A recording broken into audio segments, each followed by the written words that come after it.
Bonjour. Alors, ce matin, je suis en compagnie de mes deux collègues, la députée de Duplessis, Mme Lorraine Richard, et le député de René-Lévesque, M. Martin Ouellette. On apprend que finalement, à la suite de nos interventions et de celles de Dr L'Espérance, deux pathologistes vont finalement venir en renfort pour la Côte-Nord. D'abord, je veux remercier Dr L'Espérance parce que si elle n'avait pas été celle qui vraiment levait le drapeau, qui criait vraiment qu'il y avait quelque chose d'anormal à cet endroit-là, eh bien, on ne pense pas qu'il n'y aurait rien eu qui serait fait. Et nous, on est très contents d'avoir porté ce problème, cette question-là. Mais on se rend compte que c'est totalement anormal que ça doive se passer comme ça. Il va falloir que dans chaque région du Québec, il y ait quelqu'un qui lève le drapeau pour qu'on puisse savoir. L'entente ce qui doit être fait. L'entente, elle terminait en décembre 2015. Comment se fait-il qu'en décembre 2015, d'abord, on aurait dû commencer à y penser au moins 3-4 mois à l'avance, et entre décembre 2015 et novembre 2016, on n'est pas prévu un corridor de service. On n'est pas prévu quelque chose de garanti. Alors, nous, on dit le ministre est responsable de ça et il doit faire ce qu'il a à faire, mais qu'il arrête d'improviser. À chaque jour, il coupe des amarres un peu partout et vraiment, il est en train de mettre notre système de santé en dérive parce qu'il n'est pas capable de rattacher les liens et de garantir à la population que ces services ne seront pas interrompus. Alors, je remercie aussi les deux pathologistes. On a presque l'impression qu'on est en aide humanitaire. Si ces pathologistes-là n'étaient pas venus prêter main forte, venir en renfort, on ne sait pas, parce que le ministre, lui, il pensait à d'autres choses pendant ce temps-là. Il ne trouvait pas que c'était important. Alors, je laisse mes collègues poursuivre pour décrire des situations encore plus spécifiques dans la région de la Côte-Nord. Merci. Bonjour. Vous savez qu'on avait des problèmes au niveau de notre service en pathologie à Sept-Îles. Moi aussi, je veux remercier le docteur L'Espérance. Remercier aussi Mme Arlène Baudin. Arlène Baudin est une patiente qui a vécu un enfer. Je lui souhaite beaucoup de courage à Arlène. Mais c'est ces gens-là qui ont fait en sorte de dénoncer ce qui se passait au niveau de notre service de pathologie à Sept-Îles. Hier, on a appris qu'il y a deux pathologistes qui ont appelé pour offrir leur service. Les deux pathologistes ont eu pitié des gens de la Côte-Nord. Les deux pathologistes qui ont appelé ont eu plus d'empathie envers ma population que le ministre lui-même. Le ministre Barrette prend tout à la légère. Il faut que les gens dénoncent. Il faut qu'on, à force de poser des questions en chambre, et même quand on pose des questions en chambre, celui-ci nous répond de façon, je vous dirais, non responsable. Il est quand même ministre de la Santé. C'est des services directs à ma population. Quand vous pensez que vous avez un cancer et que les délais sont déraisonnables, faute qu'un ministre de la Santé ait pris la situation au sérieux. Et comme le disait ma collègue Diane, écoutez, l'entente, elle a pris fin en décembre 2015. Depuis ce temps-là, nous faisons affaire avec 9 centres différents au Québec, plus un centre privé en Ontario. Vous savez que le territoire de Duplessis, il est très grand. Imaginez-vous une patiente là, qui est à Blanc-Sablon, qu'on fait venir pour faire une biopsie parce qu'on soupçonne un cancer.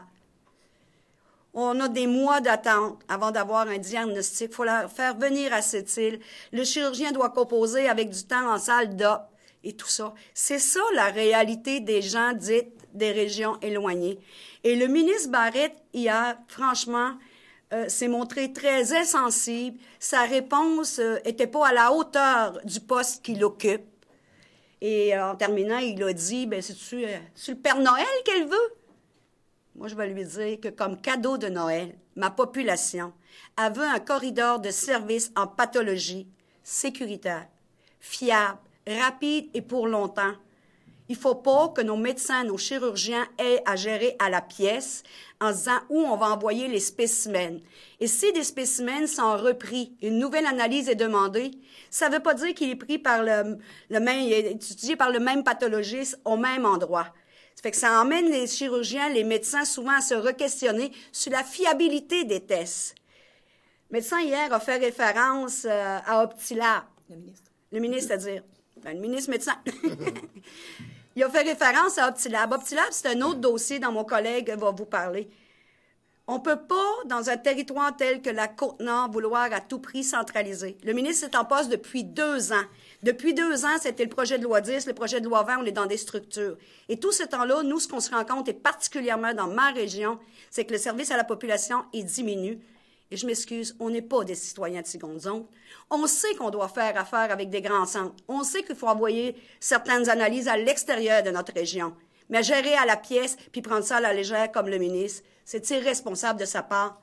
Et 2 pathologistes qui appellent pour nous aider. J'espère que ça va donner une leçon au ministre, puis qu'il reste... qu'enfin, pour une fois, là, il réalise qu'il est ministre de la Santé, puis il ne peut pas toujours envoyer la faute sur les autres, sur l'administration, sur l'ancien gouvernement. C'est lui le ministre de la Santé. Puis quand on arrive avec des cas comme ça, que les citoyens dénoncent publiquement, puis qu'une chirurgienne, là, c'est très rare qu'on voit une chirurgienne, là, comme l'a fait le docteur L'Espérance, dénoncer une telle situation. Il aurait dû la prendre au sérieux. Donc, on va continuer, nous, à défendre ensemble notre système de santé. Merci.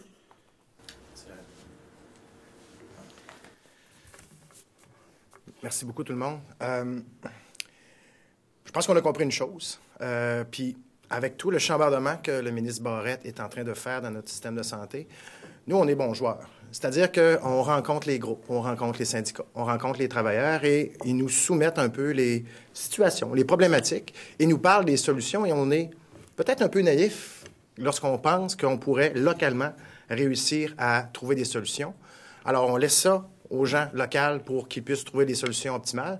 Mais ce qu'on se rend compte, c'est que malheureusement, ils ne sont pas écoutés, ils ne sont pas entendus, et que ça prend des relations de presse comme on fait aujourd'hui, mais comme ma collègue l'a fait hier en chambre, et comme Diane le fait à tous les jours, il faut poser des questions et relever la couverture pour montrer le véritable problème avant que le ministre Barrette en question décide d'agir sur la situation.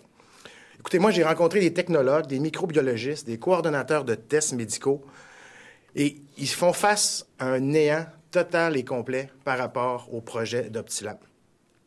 Nous sommes devant un fait accompli, c'est-à-dire qu'on va être grappé avec les gens du Saguenay-Lac-Saint-Jean, puis malheureusement, présentement, on n'est pas capable d'être optimisé, tel Optilab est supposé nous le promettre, pour tous nos services de laboratoire. Et je veux juste vous donner, parce que c'est un petit peu ça aussi le but de presse, c'est de donner un peu au ministre Barrette là, la suite. Là.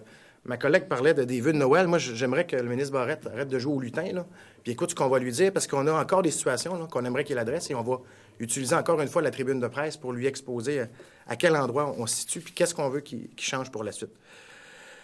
Du côté de la Côte-Nord, là, donc du côté de mon centre hospitalier, mais du 6 Côte-Nord, l'hôpital de Chicoutimi recevait 2 mastectomies par semaine, et ça pour toute la Côte-Nord, c'est encore comme ça. Alors nous, on trouve que c'est encore insuffisant comme traitement. Dynacare, donc compagnie en Ontario, recevait de Bécomo des biopsies en gynéco, en endoscopie, des biopsies de chirurgie générale et des biopsies de dermato. À Drummondville, on reçoit des biopsies de seins et de ganglions et des grosses pièces d'intestin, et dans certains cas, sauf exception, des cas d'urgence. Rimouski, on recevait de la biopsie de moelle jusqu'à la fin novembre 2016, et après ça, plus rien. Bref, en fonction des examens, nos technologistes médicaux doivent constamment envoyer des spécimens différents un peu partout au Québec. Ce que je suis en train de vous dire, là, c'est qu'à Bécomo, là, notre site s'est rendu une agence de transport. C'est rendu une agence de logistique. Puis là, c'est la dynamique à savoir à quel endroit il faut que je l'envoie, puis c'est quoi mes délais. Puis je vais en rajouter encore une couche supplémentaire. On a perdu un service de transport avec Intercar. On avait 2 allers-retours par jour à Bécomo, puis sur la Côte-Nord. Maintenant, on n'en a rien qu'un.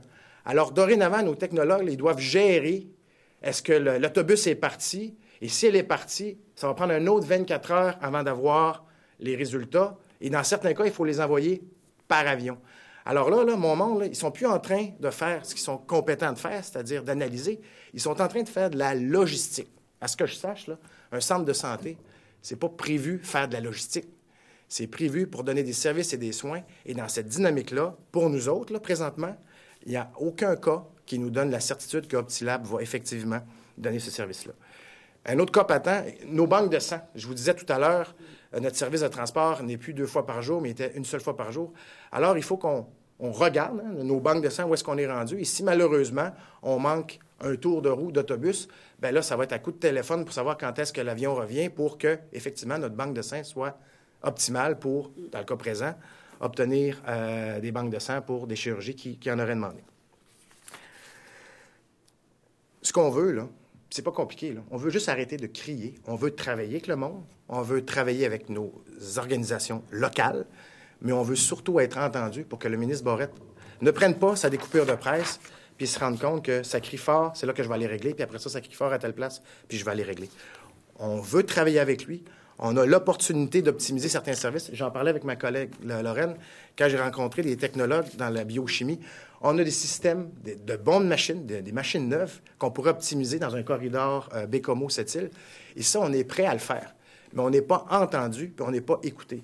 Et pire encore, lorsque les gens d'Optilab sont venus du côté de l'hôpital de Bécomo, on a commencé à spotter les machines pour savoir quelle année ils avaient, puis de se rendre compte qu'on est en train de faire du magasinage dans nos laboratoires pour dire « ça, j'aimerais ça chez nous. Ça, là, ça serait bon pour mon opération. » Et en plus, puis ça, c'est la partie la plus aberrante, plusieurs de ces machines ont été payées par la Fondation du Centre hospitalier. Alors là, les donateurs de la région, là, les levées de fonds, et j'en ai fait là, avant de me lancer en politique, j'étais administrateur de la Fondation, là, on a fait des levées de fonds pour donner des équipements, des outils de première technologie pour attirer des spécialistes pour faire le travail en région. Et là, on est en train de se faire dépouiller parce qu'il y a du monde qui magasine nos machines pour remplir les laboratoires serveurs du côté du Saguenay-Lac-Saint-Jean. Alors, pour nous, il faut que ça arrête.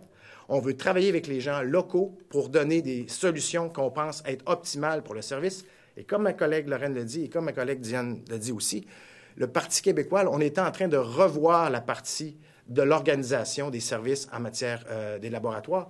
Mais malheureusement, on n'a pas vu son opérationnalisation, on n'a pas vu son déploiement, puisque depuis 2013, lorsqu'on a commencé à regarder ça, 2014, c'est le gouvernement qui est arrivé en poste. Et comme ma collègue le dit, il y en a un seul responsable aujourd'hui, c'est le ministre Barrette. Et ce qu'on lui demande, c'est d'assumer ses responsabilités, puis arrêter de nous servir de la condescendance comme de quoi que ce qu'on veut, c'est des vœux de Noël. Puis j'ai besoin d'une liste pour savoir que ce que je coche, c'est ce que j'aurais mérité. À ce que je sache, la population, comme Lorraine l'a dit, mérite beaucoup plus de reconnaissance, mais surtout des services de sécurité. On veut de la fluidité, puis on veut surtout de la proximité. Merci. Quand le Dr Barrette dit que ça va permettre d'économiser 75-80 millions de dollars et que ça va être redistribué dans le réseau de la santé, est-ce que vous le croyez? Absolument pas. Moi, je le crois pas. Pas avec les distances. Puis je vous dirais que, puis Diane pourrait compléter là-dessus, ces sous-là vont aller dans le fond global de la santé. Alors, ce qu'on économise en Côte-Nord, là, je ne suis pas convaincu qu'on va avoir cette partie-là qui va revenir directement chez nous. Alors, cet effet de masse, là, j'ai hâte de la voir, mais présentement, ces économies-là, on ne les voit pas. On multiplie les coûts de transport, puis c'est rendu qu'on fait de la logistique par téléphone, par Internet pour savoir j'envoie ça où, quand et comment. Beaucoup plus cher. Beaucoup plus cher. Je vous dirais que ça fait 1 mois qu'on demande au ministre de nous déposer son plan. Il devrait être capable. S'il est capable de donner un chiffre, il a donné 75 millions comme économie, qu'il ventile son chiffre, qu'il nous montre où il va les réaliser, les économies. Et avec les coûts de transport, on n'est vraiment, vraiment pas du tout convaincu que ces économies-là vont être au rendez-vous. Alors, il a à faire ses preuves, il a à démontrer les choses. Mais ce qu'on comprend en plus, c'est qu'il coupe avant de rattacher. Alors, il coupe des services, il coupe la trajectoire, il coupe le corridor de soins, puis il ne se préoccupe pas de garantir que les gens à qui il a prévu peut-être qu'ils récupéreraient ont les ressources, ont l'organisation pour le récupérer. Alors, c'est un manque de responsabilité. Je vous dirais, c'est de la négligence. C'est rendu à un point, là, parce que ce sont des patients, là. On travaille pas juste sur des autoroutes qui ont des délais de construction. On travaille sur des patients et ces échantillons-là, ils représentent un diagnostic parfois vital pour ces gens-là. Alors, c'est grave et effectivement, on a l'impression que si on ne donne pas l'alerte nous-mêmes, l'opposition, il laisse couler les problèmes, il les laisse s'incruster et il se préoccupe absolument pas des patients. Alors, c'est à lui vraiment de nous montrer la différence.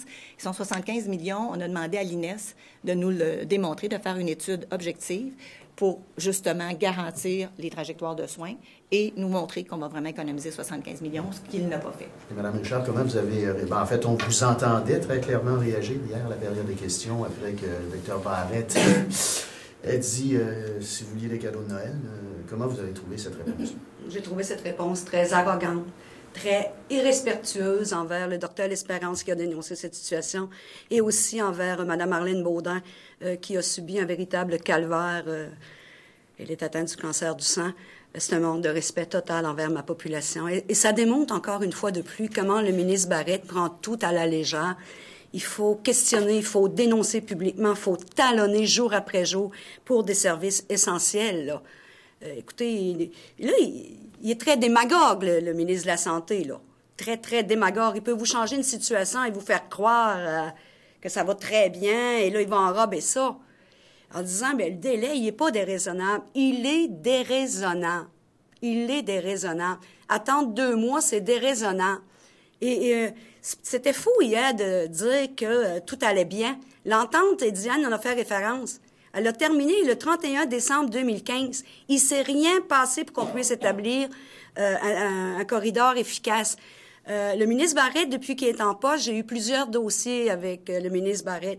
Et vous savez, moi, j'ai eu d'autres ministres libéraux auparavant. M. Philippe Couillard, M. Yves Bolduc. Et le ministre Barrette, c'est extrêmement difficile, même quand je lui emmenais par rapport à Optilab, des cas concrets, des patientes qu'on doit faire revenir de Blanc-Sablon. Est-ce que vous savez combien ça coûte un billet d'avion de Blanc-Sablon, c'est-il? C'est très, très cher. Faut que vous la fassiez revenir, puis vous lui dites, on s'excuse, ils ont perdu votre spécimen, là. Il est disparu. Quand je lui parle de ça, il me dit, ben Lorraine, mais voyons donc, ça se fait partout, on peut les envoyer à New York. On peut les envoyer sur la Lune aussi, si on veut. Moi, j'avais des services de proximité. Ça fonctionnait bien. Là, on veut centraliser à Chicoutimi. On a perdu des spécimens. Il y a des spécimens qui sont arrivés dans des laboratoires dans un état lamentable. On ne pouvait plus l'analyser. On a dû faire revenir des patientes. C'est ça le quotidien que vivent les gens dans ma région. Et quand je dénonce, quand je m'enrage, oui, je m'enrage et je me fâche. C'est mon côté un petit peu sanguin. Mais de voir un ministre qui se lève en chambre puis qui prend ça à la légère. Écoutez, pourquoi il m'aurait pas répondu hier, le ministre, s'il avait été responsable? On travaille là-dessus, Madame la députée de Duplessis. Je comprends les patientes chez vous à tête de cancer. C'est un délai irraisonnable. On va mettre les efforts nécessaires. Vous avez entendu sa réponse? Est-ce que c'est ça qu'il m'a répondu? Non. Non. Il a voulu faire croire à ceux qui nous écoutent puis qui connaissent pas la situation, qui vont pas au fond des choses, qu'on dit n'importe quoi puis que c'est banal. Et c'est ça qui me fâche du ministre de la Santé. Et depuis qu'il est en poste, il a cette attitude-là. Quand on lui parle de cas concrets dans les CHSLD qui n'ont pas de banc, il n'est pas habitué à travailler de terrain. Depuis qu'il est en poste, qu'est-ce qu'il a fait? Projet de loi 20, projet de loi 10. Il a brassé toutes sortes de structures. Il nous a vanté qu'on allait avoir un médecin de famille. Moi, là, pas plus de gens chez moi qui ont accès à un médecin de famille. Mon temps d'urgence, il n'a pas diminué. L'attente à l'urgence hospitalière, il n'a pas diminué. J'ai de moins en moins de spécialistes qui viennent. Les cadres ont moins d'autonomie, il dit qu'il veut leur en donner. Ils n'ont pas les moyens financiers ni en ressources humaines.